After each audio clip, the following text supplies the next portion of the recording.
دکوشه یا مالا خدا فاطمه یا 6 سالی کار خوی خرج کرن دنرخینه. اف کار کو 40 سالی دکه لسر جل و برگن جنین کوبانی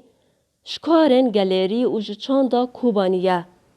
و بویا وک پیشه و جیدارکی آبوری جویرا. تو به جای خاطینتین و امزی را دبرن و جیرب خرج کن. گلابیان تینن و خفتانات تینن و گراسات تینن هر یک خورد شکلی خاطین جای خاطینتین و امزی را چه اور نگید خوازن جی امزی لید خینن و دزی کی جا اور نگید خوازن اموی دزی لید خینن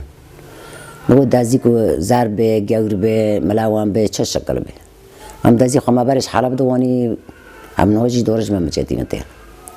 هم زوستانه قدیفات چید کن هم هاوین یجی ای تانک چید کن بابلینا چید کن ای تانک به با کاره می آل هم با مشکار پی تاسالی دوند هندر دا کار و پیشه یا خرج کرن اشکارن کو بالا که دریج و چافدیریه که باش و بیکه مصبونه که دخوازه تا کو رنگ و شیوه جل و برگن جنان باش خویا بکه و بدل خودیه جلان به و لسر داخوازی هر جنک وینایک و نیگارک لسر جل وان ده نقش کرن جبر کو هر وینا و نیگارک جیادن جدا دبه دوری صد رسمیه رسمه اور نگپر مو اور نگپر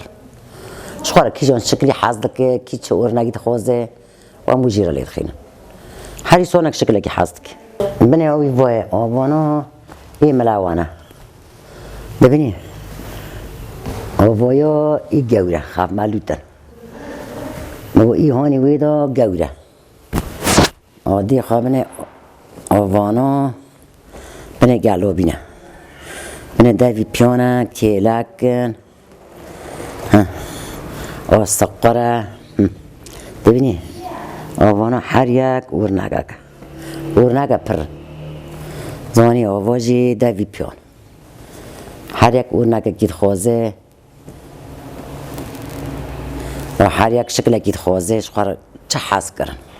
هینک وانی دوی پیان پیشید خوازه هینک وانی کلک ود خوازه هر هینک شکلکی ببینی هر یک شکلک آوا تو گراسه کرنا فیستان کی ببینی جل و برگن گلری ین جنن کوبانی پر نیز و دشبهن هف لوینا و نیگارن خرج کرن یه لسر جلان ته نقش کرن جدا دبه و جداتی دکوه رنگ تیل نقش کرن خرج ان زیرین آن زیوین و هر وها وینا و نیگارن خرج اجبر هر جنک جنن کوبانی ارمانجا کوان هیا او جی پاراستنا چاند و نسنامای گلری یا کوبانی دوار جل و برگن کردیدا یکوب سالان دودومه زوزان برکل برچاف اف ام کوبانی